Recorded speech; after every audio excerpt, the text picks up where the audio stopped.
And I'll start with you, Rob. You spent your career really finding new sources of data, interesting sources of data, and answering difficult resource management problems with more data. And I know you've only been in California 2 years, but in terms of both the effects of natural resource extraction, in particular oil and gas and hydrofracking, and maybe groundwater quality in general, what do you see as the biggest challenges facing California and the biggest steps that the state could take to have a more complete, usable data set to understand that sort of constellation of problems? Yeah, it's a great question. I had some interesting things today, so I'll talk about just briefly the physical data, the kind of numbers that some of you take, that Rosemary and I work on. But, you heard Mark talk about other kinds of data needs, social factors and governance and all of that. So I just want to acknowledge the importance of those issues too, particularly in the framework of SIGMA. But I'm a data guy, to be blunt, and I think there are opportunities for additional data collection. I mentioned some of them during my talk. I think there are some synergies between the SB4, the well stimulation bill, and SIGMA that we haven't maximized. I made one suggestion about mandating public water data every time a municipality drills a public water well, or every time we drill an energy well, issues like that. I think the importance, whether it's water, whether it's air, or even human health, the importance of making data available and being able to use that down the road for when we need it can't be overstated. So I guess I look at the synergies between the SIGMA, the other things that are happening here, and would just like to see us collect more data and to make those data available in a form that people can use easily and analyze. And Rosemary, similar question to you. So you over the last couple of years, you've dealt a lot with local water managers. I think I'm on with local water managers. Can everybody hear me?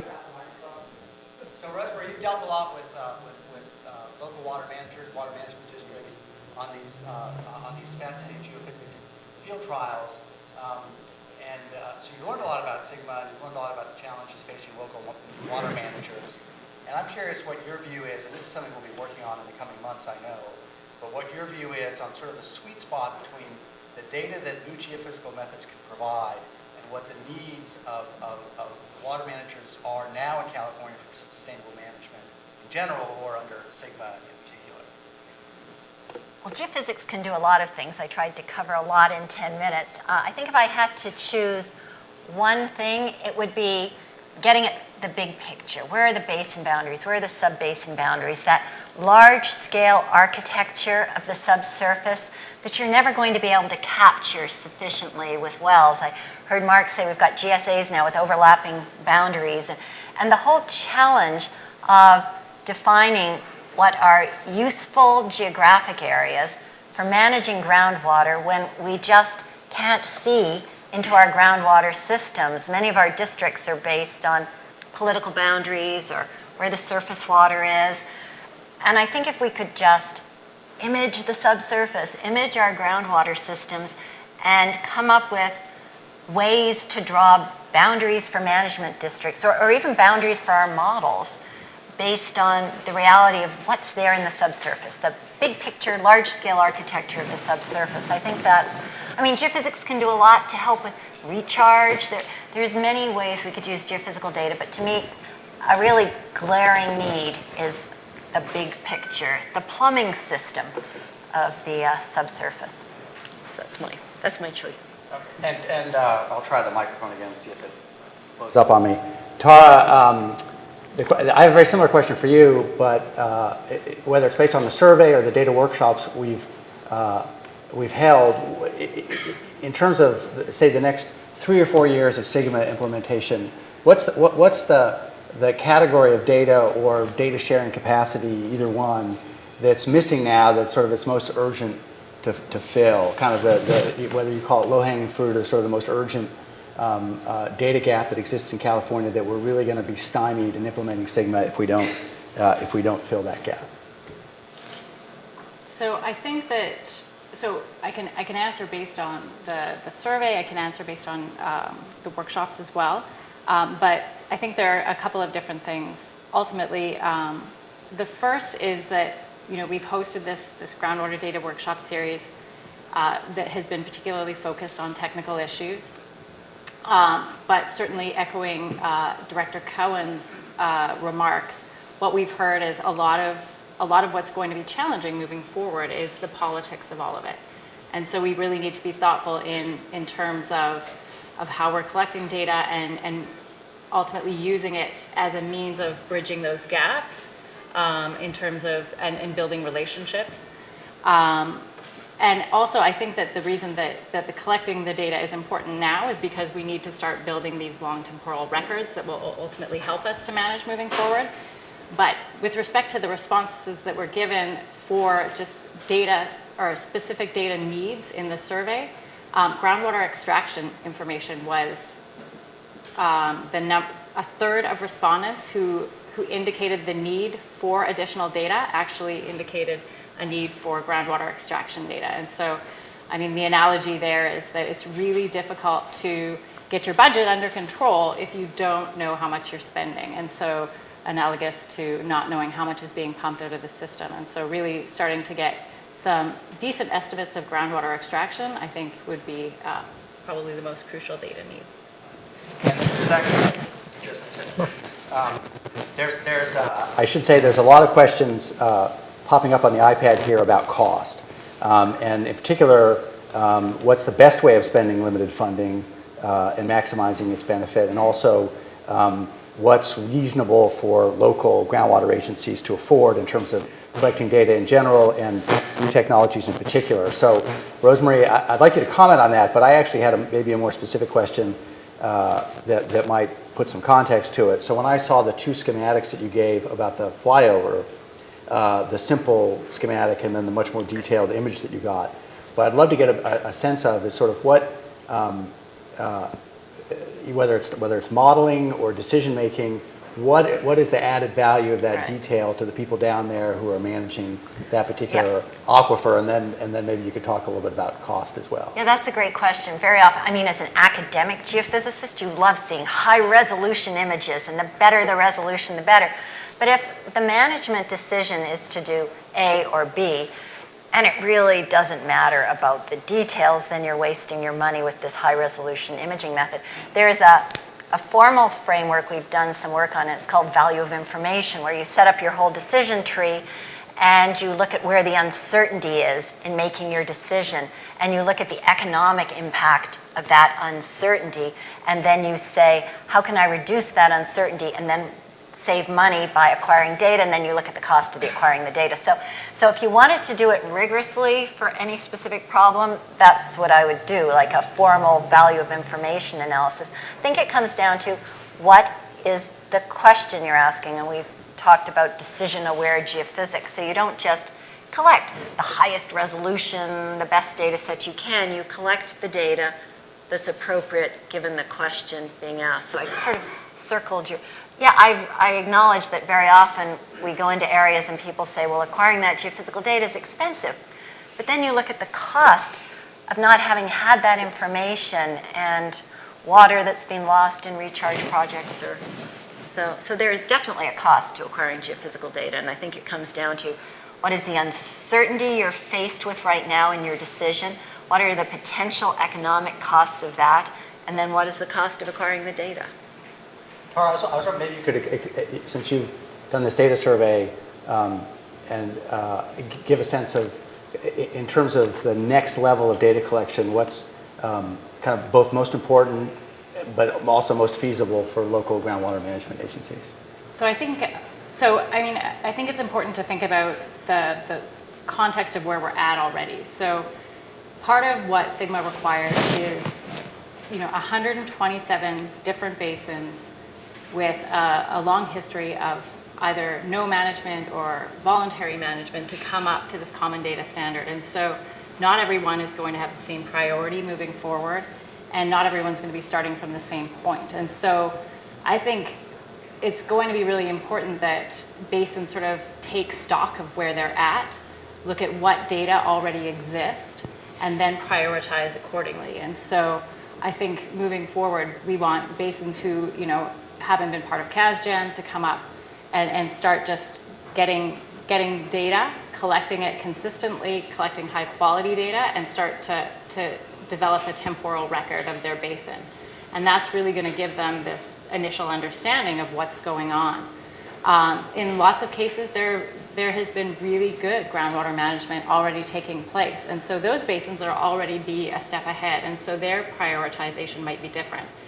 But part of the challenge, I think, under Sigma is going to be is integrating these data sets at the basin scale. And that's something that hasn't been required to this point. And so it's almost not, it's not always going to be a question of what data is the best to acquire. It's going to be how do we start to integrate them and how do we think about making them cohesive to manage cohesively moving forward, I think is part of all of it as well. And I may get back to that in a second. I did want to switch topics just a little bit and ask you, Rob, I've heard a lot of about the examples of intersections between hydraulic fracturing and drinking water.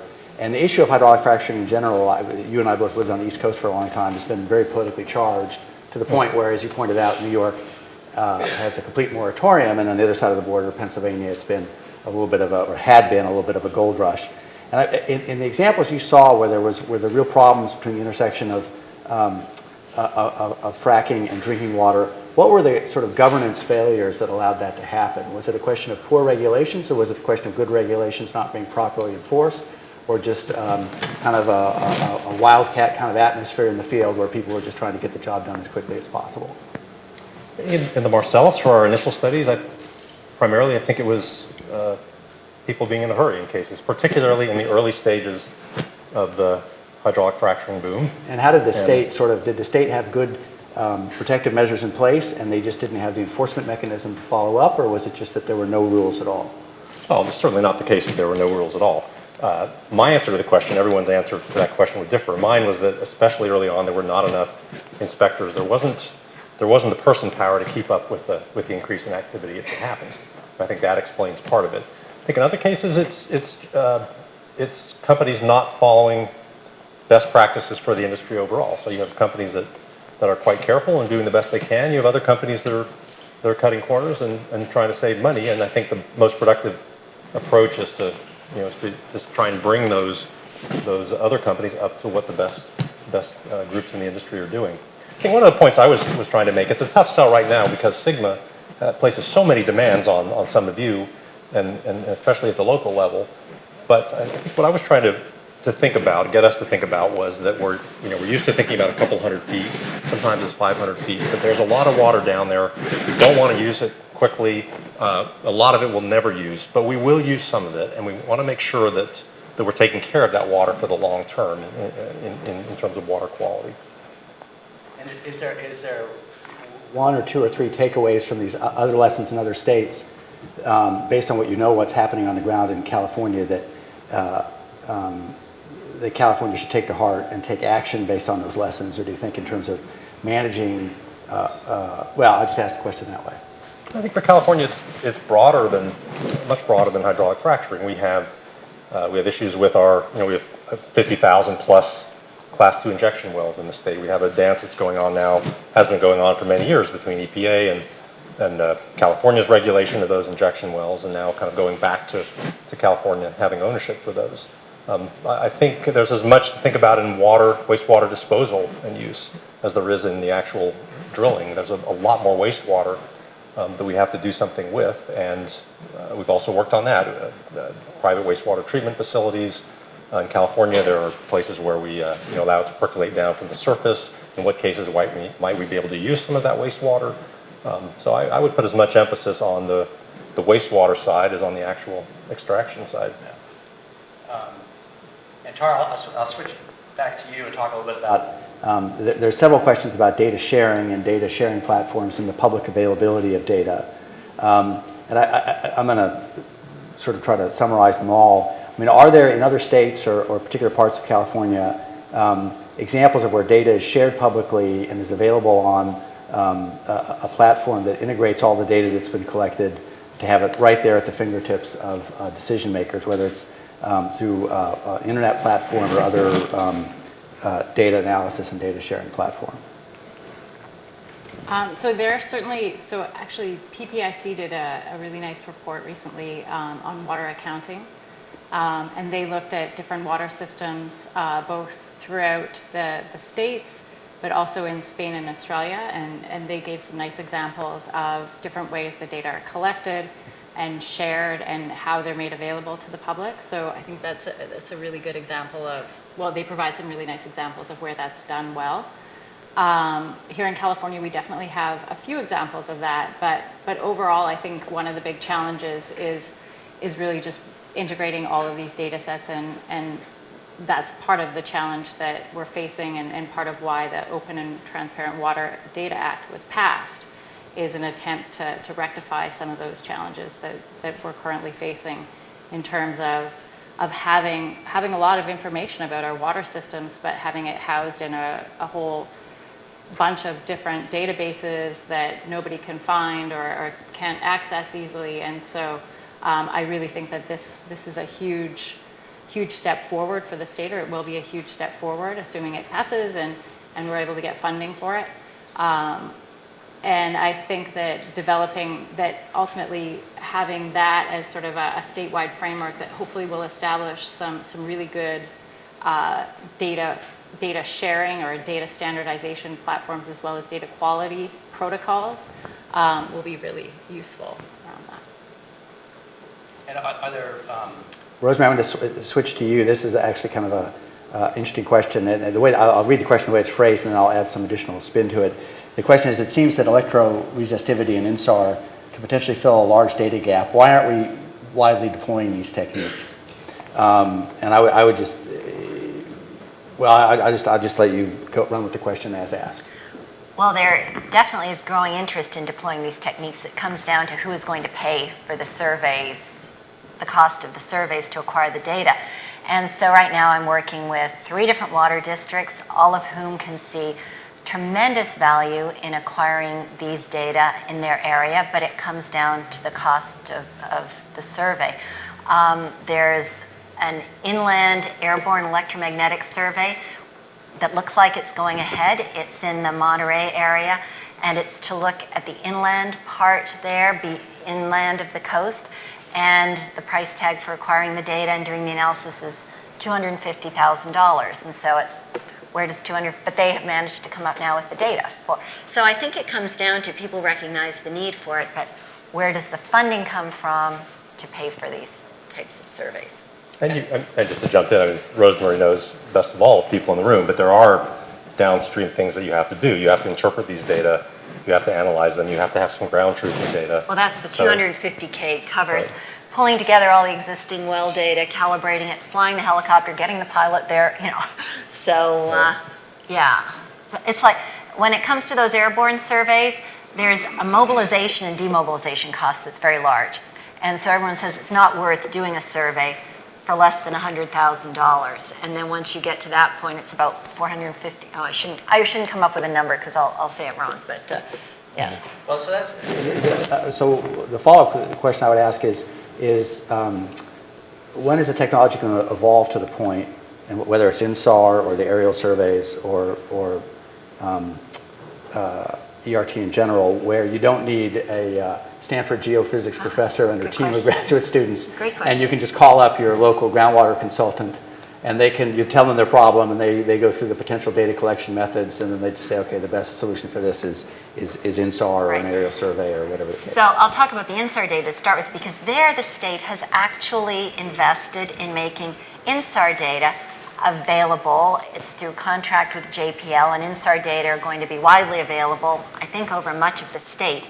What's not happening is we're mapping out subsidence everywhere. What we're very interested in is saying, not only can we map out subsidence, but we can get a link to water levels in confined aquifers. And yeah, there's probably 10 people in the world who could do that right now. And so there definitely needs to be, and we're talking to groups at Stanford for this, there needs to be some ability to invest, bring a software engineer in, start building these platforms so that every groundwater manager could have a desktop and download INSAR data and estimate head levels. And so we need this software engineer partnering with researchers at Stanford to make these technologies widely available.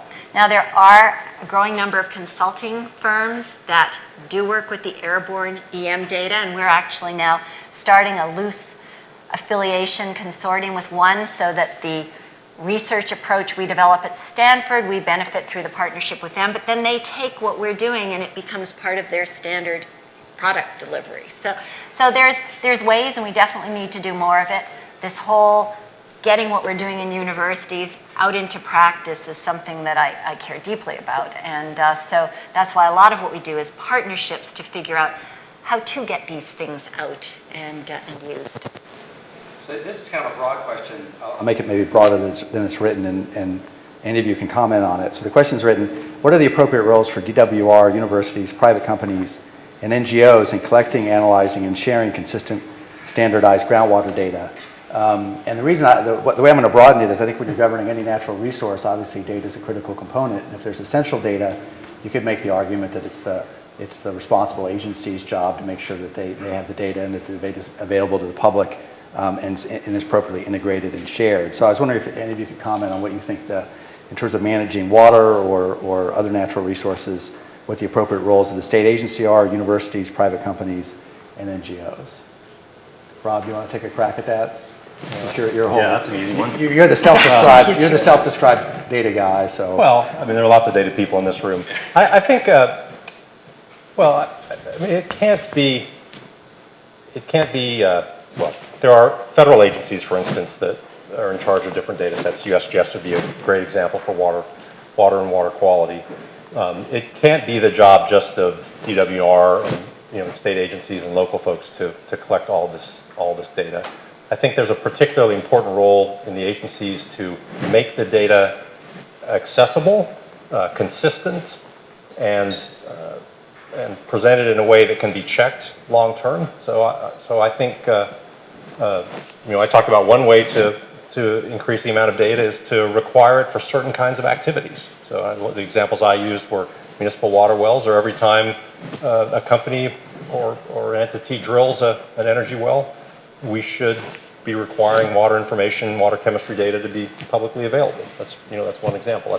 That's an opinion, but it has to be more than just the agencies, though. Well, I would like to see partnerships. It's thinking about the type of geophysical. I would love to see airborne EM data acquired all over the Central Valley. And I talked to someone at DWR and said, for $6.5 million, get everyone in the Central Valley to give you $1, and for $6.5 million, you could fly a reconnaissance survey over the entire Central Valley. And so this is my vision: is DWR gives us $6.5 million. An airborne EM survey is flown over the entire Central Valley. Now, that's not giving you the level of detail that a local GSA might need, but as the helicopter is in that area, the GSA then takes on the funding themselves to do the more detailed fill it all in. And so you have this large-scale infrastructure for data gathering provided by DWR funding, supplemented by funding that the local agencies have to fill in the details at the local scale. So that's my vision for data gathering. That actually reminded me of a question I've been meaning to ask you for a long time, and maybe I have asked you and I don't remember the answer, but I'm curious how much pushback you got from the locals at the prospect of flying a sensor array hanging from a helicopter. I was worried about that. 50 feet or 100, is it 100 about feet that. above the ground or 50 feet So above the this ground? opportunity, 100 feet above the ground, this opportunity kind of came up suddenly, and it's like, quick, I have an opportunity to fly a helicopter with this instrument. Who's going to let me do this? And so I called Mary Scruggs at DWR, and she said, call Paul Hendricks. I know Paul Hendricks. So I called Paul Hendricks, and that's how we chose the Tulare Irrigation District, because I called Paul Hendricks and said, can we fly over your area? We need to do it in 2 weeks. You need to get the ads in the local paper. We need to make sure people aren't going to be terrified with this thing hovering. Well, it was so great. People on their, one fellow on their technical advisory committee was out in his backyard in a lawn chair with a beer, celebrating the fact that we were flying this survey. And people locally, the response was tremendous. They were thrilled because we were able to write up very quickly enough of a blurb as to why we're doing this and the value of this, that it was nothing but positive. I was also concerned, Leon, that these people would, what are people, because other geophysical, well, Tara knows, when we worked on that survey along the Monterey coast, you spent half your time for a year, so truly 6 people months getting the permitting in place. We had 80 landowners, state parks, like getting permission to walk across someone's stretch of, whereas here you just fly over. And you could get pushback, but I think because people knew we were doing it to help understand their groundwater resources, it was such a positive experience. Yeah, no pushback. So. Tara, I want to ask you a slightly different question. Throughout the state, and this comes up all the time, there's a lot of resistance to well metering. And I was wondering if you could talk about where you think that comes from, but also the role that well metering and the data provided by well metering, the role that it plays in other states in managing groundwater, because that's something that's definitely come up at our meetings. Particularly, I remember the example from Colorado. So it'd be interesting hearing your thoughts about that. Yeah, sure. So, I mean, so the first question is basically what role does it play, or? There's a lot of resistance to well Right. metering, and in other states, wells are much more extensively metered. And I'm curious what your thoughts are about the source of the resistance to well metering, and then the role that it plays in groundwater management in other states. Yeah, so I mean, we have talked a lot about this at our groundwater data workshops. And I mean, I think it goes back to a lot of what I touched on in my presentation, is just this local control and the history that we have of not regulating groundwater in the state. And so just based on tradition, really, people have been able to drill a well and pump as much groundwater as they wanted to. And so the idea of transitioning away from that and moving to meters can be terrifying in some cases. And so I think, you know, a lot of what we've heard is that, we've heard several different things. One is that I think we will get there. There have been a lot of basins in California who have been successful in doing that. But right now, the focus really needs to be on building relationships and building trust and really trying to get the governance set up so that people are coming from a place where they understand how these data are going to be used moving forward, and that they're not going to be used to just limit pumping or to make rash decisions. And so I think that people, you know, many of the groundwater managers that we've spoken with are saying, yeah, I think we can get there, but let's start with the basics first, and let's really work on getting good governance structures in place, and then over time we can eventually maybe get there. In other states who have tackled the groundwater issues in different ways, have taken very different approaches. So if we think about Colorado, I mean, all the wells in that state are metered, and they have been for a long time. And water there is managed very, very differently, though. I mean, you know, very well. And so I think that they have taken a very different approach, and the majority of states that are doing that really have a state-down directive. And here we see sort of mix between, we've got this strong state backstop, but really the decisions are left to local control, and Sigma has been very specific and clear in that. And so local agencies can get to sustainability in any number of ways, the way that Sigma is laid out. And so it sets this very strong backstop, but it doesn't make requirements as to how you arrive there. And I think metering is a piece, but I think a lot of people are approaching it in a more holistic way, and they're saying, okay, well, let's take the first step, and when we need those data, then we'll have that conversation. I think it's fair to say part of the resistance is the potential for pricing, right? As soon as you meter, you could potentially price that water, and that's one thing people are concerned about. I mean, you see, with that information, it all comes back to partly to data and information. You see municipalities who meter landscaping water separately than home water, right? So you can charge 2 rates for water in different uses. You can give someone a low rate to keep your lawn alive, but if you want a green lawn in the middle of summer, you pay a lot more for that water. So I think part of that resistance is, people are afraid that ultimately that water will be priced, which I think long term is, in my view, is probably a place that we need to go to and eventually will. But it's a concern for many reasons. I think the other, building on Rosemary's point too, one other thing, it's not just flying an aircraft over. I think in many areas of monitoring, we're reaching a case where we'll be able to see things from satellite. So you will have no control over what people can measure on your property, in the same way that you don't have any control of Google, driving down the street and taking a picture of your house. I think there are low-cost satellites are coming for so many of these things that will not require us to fly someone's property and have permission. We'll be buried with all these data, and part of the challenge will be to figure out how to use it productively. Yeah, go ahead. Oh, sorry, I was just going to say, and that's definitely something that a lot of managers are currently thinking about, and that the state is thinking about, is that there's the possibility that we use satellites as this interim proxy for groundwater extractions, and many agencies are already doing this. So we can get estimates of ET use based on satellite information, and so we can ultimately back into how much groundwater is being extracted.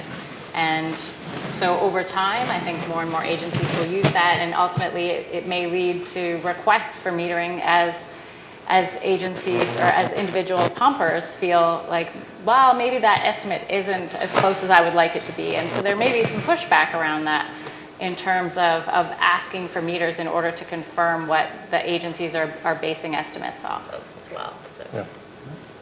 Yeah. Here's a question that I can quickly address. So the question is, can you talk about any research you've done or recent case law that has shed light on the regulation of groundwater outside of SGMA? Existing frameworks like the Public Trust Doctrine and recent emboldening of the Water Resources Control Board seem to support groundwater regulation outside of SGMA. And we don't have, there was a recent case in the Scott River Basin saying that Scott River was a public trust resource, and therefore that groundwater pumping that diminished the flow of the stream had to be subject to public trust scrutiny, and that case is, I think, still winding its way through the courts. And that is an important issue that we're maybe not working on specifically. I will say this, I think what a really important issue under SGMA is, that's maybe we haven't talked about very much, is the extent to which the impacts of on surface water of groundwater pumping will actually be dealt with under SGMA. But this is a big, in some states, the two resources are in fact, the reality that their one resource is recognized, and one of the primary factors in whether you can get a permit for a well is whether it's going to have an effect on stream flow and natural and human uses of that stream flow. And that's baked into SGMA a little bit, but it's not as high a priority as some people would like. So I think this issue of first of all, making sure that the GSAs that still have connected surface water, groundwater surface water connections, making sure that the groundwater sustainability plan appropriately protects that connection is a critical issue. And then I think one thing that has even gotten less thought that I know some groups like TNC and others have been thinking about is if you have areas where there's not a lot of groundwater pumping or the groundwater is not overdrafted and you have a very rich connection between the surface water and the groundwater, how are those resources going to be protected? And it may be an area where there's not a lot of regulation of pumping under SGMA because it's not in an acute level of decline or even maybe in a higher medium priority basin, but there's still natural resources and surface water resources that could be affected by groundwater pumping, and it's a situation that has to be monitored into the future with some maybe backstop if some groundwater overpumping starts to occur. So I think those are baked into some of the work that we're doing, but they're critically important issues that deserve a lot more attention both from researchers and government agencies and the legislature. I will say we had specifically a workshop on groundwater surface water connections, and one thing that became clear is that people in California, because they're not used to regulating that or worrying about that, there's a real lack of facility with and knowledge of the models of the effects of groundwater pumping on surface water. So in areas where that's an issue, getting those models on the ground, getting people trained in them and getting them deployed is a really important issue. And I know that there are people in the room that are working on that. So that's that question. I should ask before we go any further, do any of you have any questions for each other? We see each other pretty regularly. Yeah. Well, worth asking. One thing I did want to mention that I didn't during my talk is that, and Rob mentioned as a point of discussion, was the use of Department of, I'm going to get the name wrong, Dogger database to really So we should be thinking about not just using existing data from wells that we're drilling for groundwater pumping, but also integrating data from other sources. So, for example, we've talked in the past about, what other information can we learn about our groundwater from integrating these wells from the Dogger database or other data that we can integrate. And so I think we ultimately need to be thinking about are there other data sets that we can be pulling in as well, and learning more from those as well as just focusing on new wells that are being drilled or existing data specific to groundwater pumping wells. So there's a couple questions along these lines, and it's probably for Tara, but any of you can weigh in. I'm sorry Director Cowan's not here anymore to answer this question because it really is apropos to his comments. But from either government or private funders, if you're in the position of a small local entity that has to implement Sigma that's maybe poorly funded and doesn't have a lot of government infrastructure, what's the single most important either action we can fund or tool we can put in their hands to help them implement Sigma effectively? That's a hard question. Yeah. That's why I'm disappointed Director Cowan's not here anymore. So actually, we did talk a little bit about this at lunch, and I think there are a few different things. One of the challenges I think moving forward with implementation of the Sustainable Groundwater Management Act is a lot of the areas that require the most work, or that are going to have some of the biggest challenges, if we think about the Central Valley, are areas where there's the fewest population. And they're rural communities, there's not a lot of tax base there ultimately to draw from. And so thinking about how they're going to raise funds to form GSAs and develop the plans moving forward is going to be a real challenge. And so, I know that this is something the state's thinking about and others, but yeah, I think that's one of the challenges. We've been looking at past groundwater adjudications and really trying to learn from how have they financed it, what capacities have they built. But the majority of those have taken place in urban centers or where there's a really big population base. And so this is a pretty new challenge for us. And I don't think we have great solutions at this point in time. Another piece in all of that is the role that Proposition 218 is going to play in terms of being able to fund groundwater supply and groundwater management moving forward. And there are split decisions on that right now, and that's currently before the Supreme Court. But I think, thinking about the role that Proposition 218 is going to play, and ultimately if agencies are required to undergo the Prop 218 requirements, that's a significant time lag. And so how are they going to fund themselves while they undertake the whole process of getting through Proposition 218 funding requirements is going to be a real challenge. Yeah. So maybe, how about not a data thing, but how about issues of facilitation? We talked a bit about this at lunch. There's history there. You're trying to there's trust that has to be built. I think there are a lot of social factors that a relatively small amount of money might be able to help overcome some of those barriers. Well, and we're already, DWR again has provided quite a few grants in that direction. So they're now on the second round of facilitation grants. I think they've now committed to funding it in a sort of more ongoing basis because they've seen the value that it really has provided in terms of bringing people together and building these relationships that are ultimately going to be the basis of the whole legislation. And so, yeah, no, I completely agree. So we're out of questions, but several things. Can I make Yeah, please, if anybody has anything else just that I can thinking say, about we'll adoption, why aren't we using these various methods? I just wanted to make clear that this electromagnetic method is not new. It was developed in Denmark in the 1990s.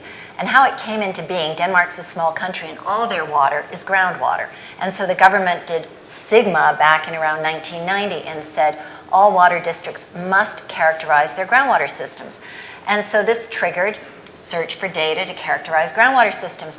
And a ground-based geophysical method based on the helicopter, or the predecessor of the helicopter, was shown to be very successful at mapping out where's the sands, where's the gravels, where's the aquifer. And it was so successful, but moving this, Denmark's a small country, but even moving this system all across Denmark was not feasible. So it became clear that this airborne method was the most cost-effective way of getting the data needed to manage groundwater in Denmark. So for the last 20 plus years, 60,000 line kilometers of airborne EM data have been flown all over Denmark, and the system has been used in Australia, a lot of use in Nebraska in the last couple of years, heavily used, or some test studies done in India, so it's definitely being adopted elsewhere in the world. It's just this was the first example of using it like this in California. That's a good point. And can I add one more thing, Lee? Sure. You asked a question earlier about data partnerships and what will that look like moving forward. And I think, so that's been a pretty significant topic of discussion in our groundwater data workshop series. And I mean, I feel like DWR has really stepped up in that sense. They've committed to providing numerous data sets that will be available, that the state will provide. That's a huge deal, and ultimately I think is really important in terms of providing consistency in the types of data that GSAs have access to, as well as sort of taking some of the onus off them. But the other thing that I think is important there is there's been a lot of discussion about what role does the department play in terms of both sort of facilitating local agencies in collecting their own data and then feeding it into the state, and ultimately them then providing sort of a place to integrate all of those data so that other agencies can access it and kind of provide a bit of this data sharing platform. And so I think a lot of this will be ironed out as we move forward.